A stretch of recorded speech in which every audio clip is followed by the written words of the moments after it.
Yo les petits potes, j'espère que ça va bien. Aujourd'hui je suis très heureuse de vous retrouver pour une vidéo courrier du cœur. Alors une fois n'est pas coutume, je ne pensais pas vous faire ce type de vidéo un jour, mais en fait suite à mes dernières vidéos et suite à certaines FAQ sur Instagram, vous avez été quelques-uns à me soumettre cette idée, donc je me suis exécutée, je vous ai fait une story et en fait j'ai eu pas mal de réponses, j'en ai d'ailleurs même eu trop, donc pour les autres je vous ferai une petite réponse par email. Là j'ai sélectionné 5 histoires pour que cette vidéo ne dure pas 2000 ans. Cette vidéo ne me place pas au-dessus de vous, hein, bien sûr que non, je n'ai pas la science infuse, c'est juste que parfois c'est sympa d'avoir un regard extérieur par rapport à son histoire, mais je suis la première à faire des conneries, je pense que j'en ferai encore, hein. Et dernière chose, si jamais cette vidéo vous plaît, n'hésitez pas à le dire dans les commentaires ou à la liker, comme ça éventuellement je pourrais faire une deuxième partie, parce que bah ma foi je trouve ça plutôt cool et franchement vos messages étaient super intéressants, donc merci de m'avoir répondu, merci de m'avoir expliqué votre vie, et puis maintenant on va y aller avec le reste de la vidéo. Alors la première histoire que j'ai sélectionnée, je l'ai choisie parce que c'est vraiment selon moi le coup classique, donc pour vous la lire. J'ai 21 ans et je fréquente depuis un peu plus de 2 mois l'ami d'un ami. On s'est mis d'accord, entre parenthèses, même si c'est surtout sa condition à l'origine, de ne pas se mettre en couple car lui sort d'une relation longue et compliquée. Mais voilà, on a exactement une relation de couple selon moi, c'est-à-dire qu'on passe des soirées entières ensemble, on est allé au resto à deux, etc. On ne se contente pas de coucher ensemble puisqu'on passe des heures à se raconter nos vies, à parler de la pluie et du beau temps, à chanter, à danser, bref. Je passe systématiquement la nuit entière chez lui et je reste souvent le lendemain aussi quand on se voit. La seule différence avec un couple officialisé, c'est qu'il ne voit pas mes proches et je ne vois pas les siens non plus. Alors selon toi, est-ce que ça se fait de rester pendant un long moment, entre parenthèses peut-être des mois, dans notre relation, à vivre notre relation juste pour nous deux et à garder cela un peu secret, ou tu penses que la chute, entre parenthèses si chute il y a et déception, sera décuplée si je tarde d'en parler très sérieusement avec lui? Alors je pense effectivement qu'il faut en discuter. C'est compliqué en fait lorsqu'on est dans ce genre de relation de mettre des mots, d'aller voir la personne, ça demande beaucoup de courage et de lui dire bon écoute, est-ce qu'on est ensemble et ce genre de choses là. Et selon moi c'est exactement le même problème lorsqu'on veut poser la question de l'exclusivité ou non.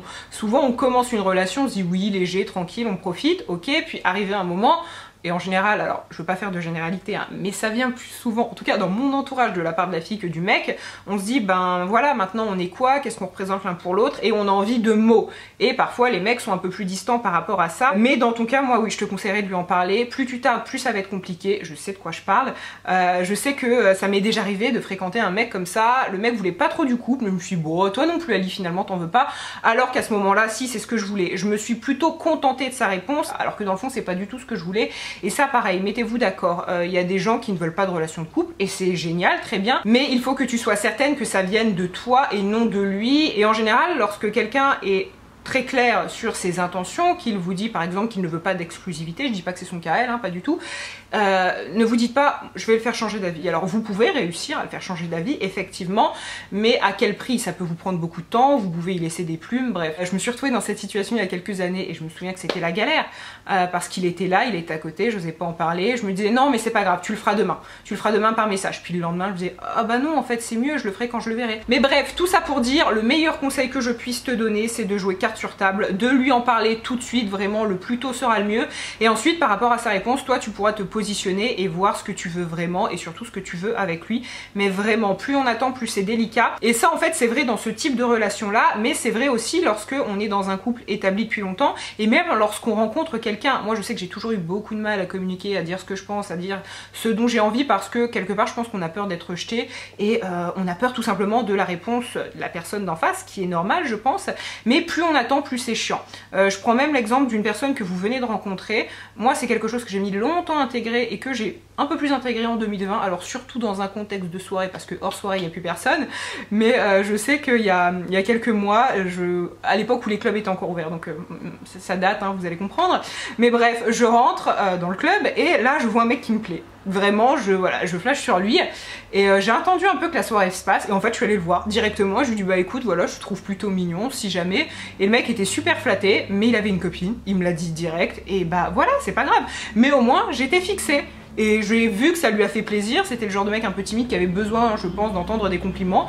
Et ben voilà, et en fait, bah next, c'est tout. On a trop tendance à se dire non mais après, mais en fait après c'est trop tard. Donc quand quelqu'un vous plaît ou quand vous avez envie de dire quelque chose à quelqu'un, c'est compliqué je sais, mais vraiment allez-y. Et voilà, si vous regardez cette vidéo et que là vous hésitez à envoyer un message ou que vous hésitez à dire à Paul, Pierre ou Jacques, je ne sais pas quoi, eh bien allez-y, prenez cette vidéo comme un signe. Ensuite, deuxième histoire, Alison, je n'arrive pas à expliquer le fait que je sois folle amoureuse de mon mec, mais j'aime trop le sexe sexe, alors je ne peux pas m'empêcher d'aller voir ailleurs, je me sens tellement coupable. Alors, là ce que je vais dire, ça va peut-être pas forcément plaire à tout le monde, et c'est ma vision des choses, mais je pense dans la vie qu'il y a deux personnes. Il y a les gens fidèles et il y a les gens infidèles. Il y a des gens qui ne peuvent pas, je pense, rester fidèles ou qui ont beaucoup de mal, et les histoires autour de moi, de mes amis et autres, m'ont toujours confirmé cela. Alors je pense qu'il y a quand même des exceptions, ça c'est certain. Il y a des personnes qui peuvent nous faire changer, j'y crois. J'ai remarqué qu'il y a des gens pour qui l'infidélité est impensable. Moi je sais que j'ai jamais trompé aucun de mes mecs, pourtant parfois j'en ai eu envie ou j'en ai eu l'occasion plutôt, mais voilà. Et je ne me place pas au-dessus de vous en disant ça, c'est juste que ça fait pas partie de moi. Mais je pense qu'il y a des gens qui ne peuvent pas s'en empêcher. Moi juste, si vous êtes comme ça, questionnez-vous sur le est-ce que la personne d'en face, si jamais elle faisait la même chose, qu'est-ce que ça vous ferait? Et si jamais vous êtes là en mode oh oui moi je voudrais pas et tout, bah franchement vous êtes de mauvaise foi. Et la tromperie, au-delà de l'histoire de sexe en fait, elle est complètement destructrice pour la personne que vous allez tromper. Et ça je pense que les gens captent pas trop. Je me suis, alors à ma connaissance, jamais trop fait tromper. Il y a eu des trucs un peu louches, et justement ces trucs un peu louches m'ont fait vraiment beaucoup de mal, et des années plus tard, bah, je continue d'y penser, vous voyez, alors que c'est con, en plus je suis même plus avec la personne je m'en carre, mais pour autant c'est encore des trucs qui peuvent un peu me travailler, parce que forcément la personne trompée elle va se remettre en cause.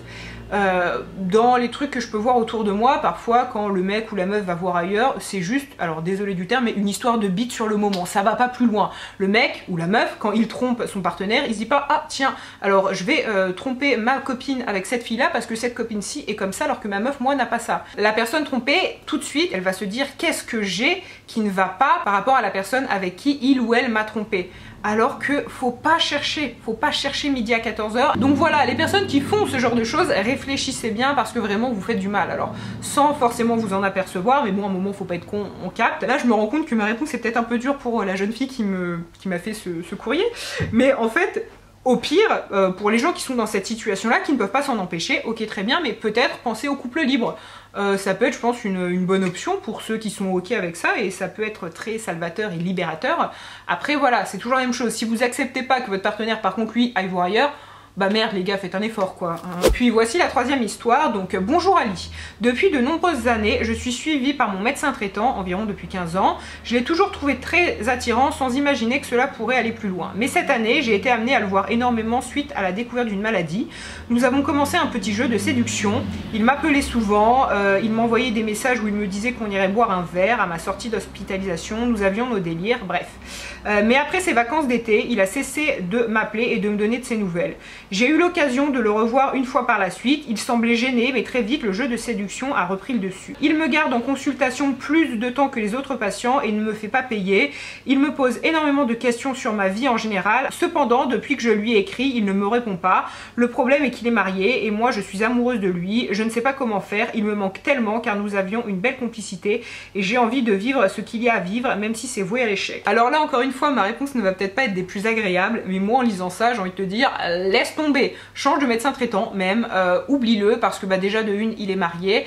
Ensuite la deuxième chose que je vais me permettre de dire, et là je me permets de le dire parce que je ne te connais pas et il y a cette distance entre nous, est-ce que tu es sûr de tous ces signaux?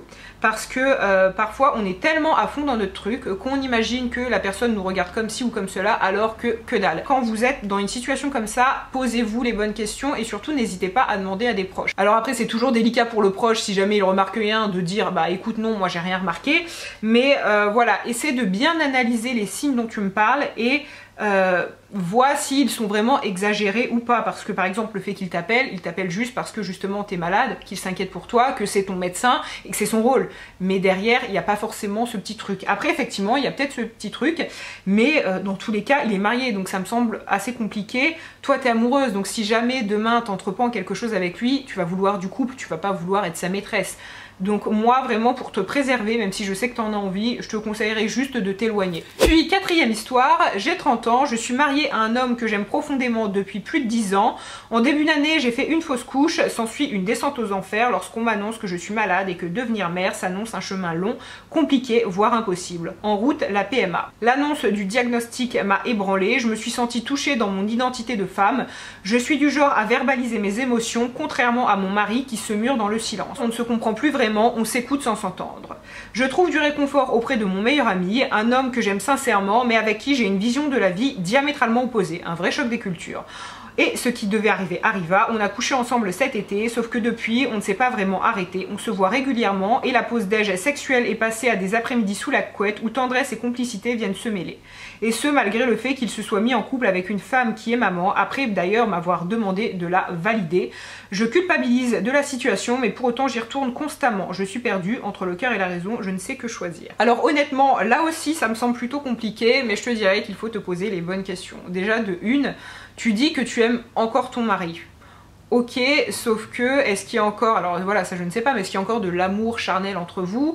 Ce que la personne disait, alors elle l'a pas dit dans cet email là, mais elle me l'expliquait dans un autre qui était beaucoup plus long. Elle me racontait que sexuellement c'était complètement ouf avec du coup son meilleur ami. Je ne sais pas comment ça se passe avec ton mari, mais en fait demande-toi si tu aimes encore sincèrement ton mari ou si tu n'es pas avec lui aussi par habitude. Moi je sais que sur une relation très longue que j'ai eu du mal à quitter la personne parce que j'avais toutes mes habitudes avec lui, que je l'aimais encore vraiment, mais plus de façon charnelle et plus de façon amoureuse. Mais c'est une personne pour qui j'avais énormément de respect et d'amour, mais plus le même. Je pense que ce qu'il faut retenir c'est que bah, tu vas voir ailleurs quand même et surtout tu vas voir ailleurs avec ton meilleur ami. C'est pas un inconnu que tu as rencontré comme ça, c'est quelqu'un que tu connais déjà très bien.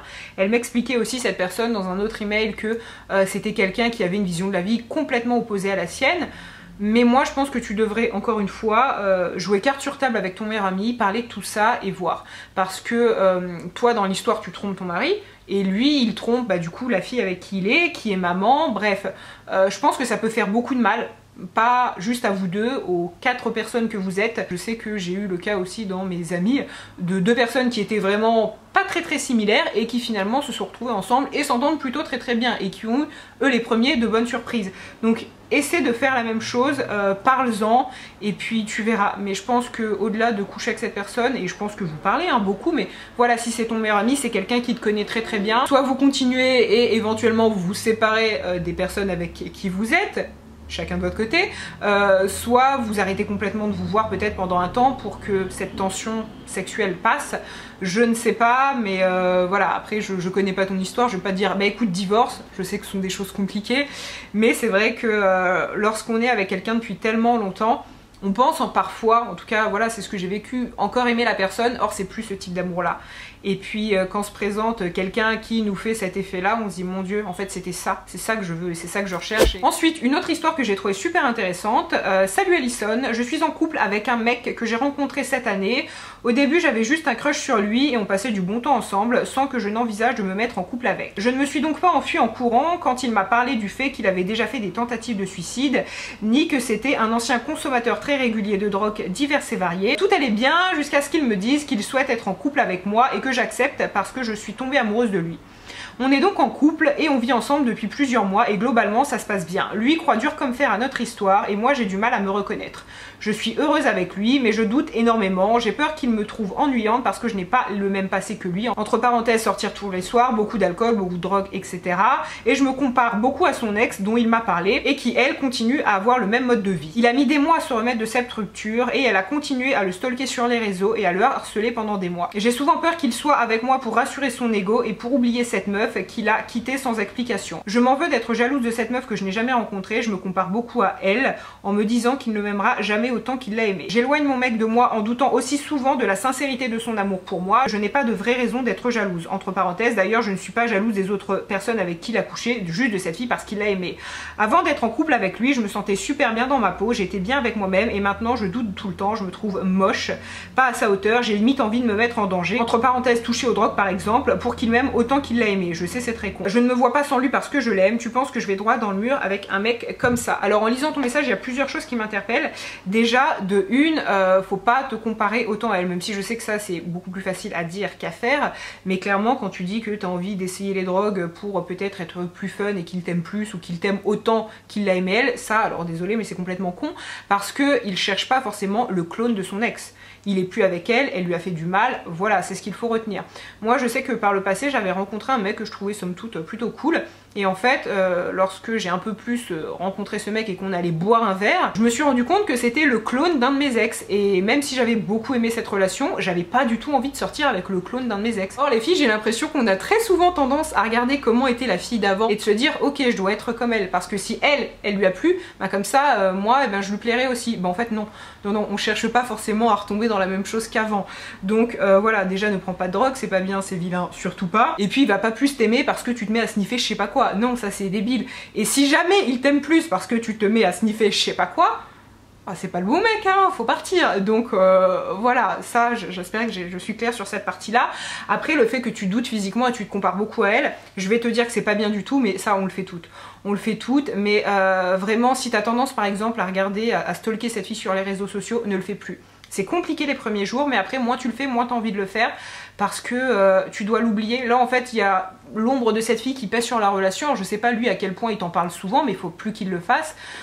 Pour moi, cette relation n'est pas forcément vouée à l'échec, mais en revanche, si tu continues à autant penser à cette fille et à avoir autant peur par rapport à elle, oui.